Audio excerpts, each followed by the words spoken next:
Luxury hospitality is undergoing a structural shift. Not a trend cycle, not a design evolution, not a branding phase, a redefinition of what the asset is. For decades, luxury hotels were priced and valued as real estate, service quality, brand affiliation. Today, that logic is no longer sufficient. Because guests are no longer buying accommodation. They are buying reset. Traditional luxury goods markets are slowing. At the same time, demand for experiential luxury, well-being, holistic lifestyle concepts is accelerating globally. This divergence matters because it tells us something critical. Luxury is no longer optimized around possession. It is optimized around experience and internal state. High net worth guests are not optimizing for price per night, room size, or amenities list. They are optimizing for emotional resonance, mental recalibration, physical recovery, meaning, not indulgence. This changes everything, especially for owners and investors.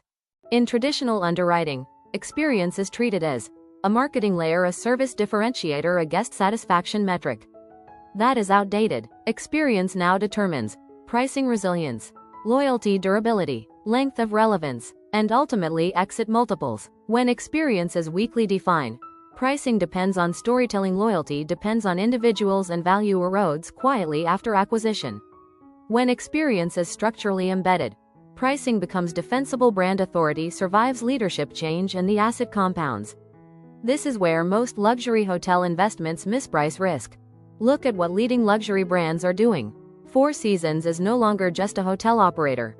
They have extended the brand into private jet experiences, ultra-luxury yachting, fully curated global journeys. This is not diversification for growth's sake. It is a strategic response to a new guest reality, the desire for continuity of experience across life.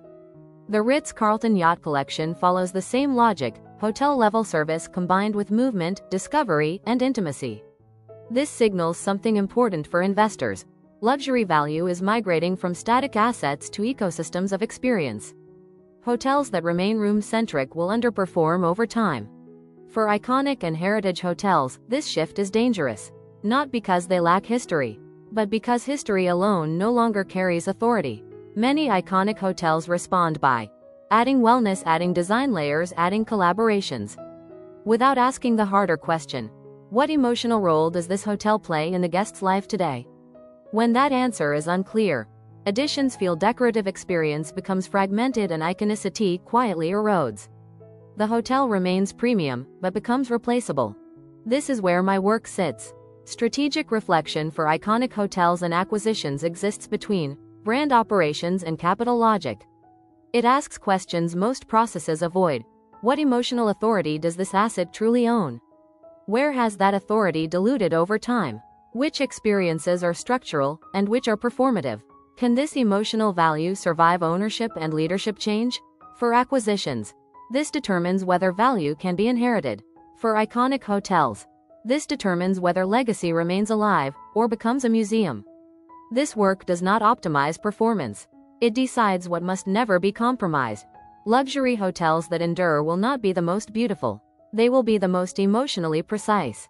They will understand what they reset, what they protect, and what they refuse to dilute. That is where pricing power survives. That is where exits hold. That is where icons remain icons.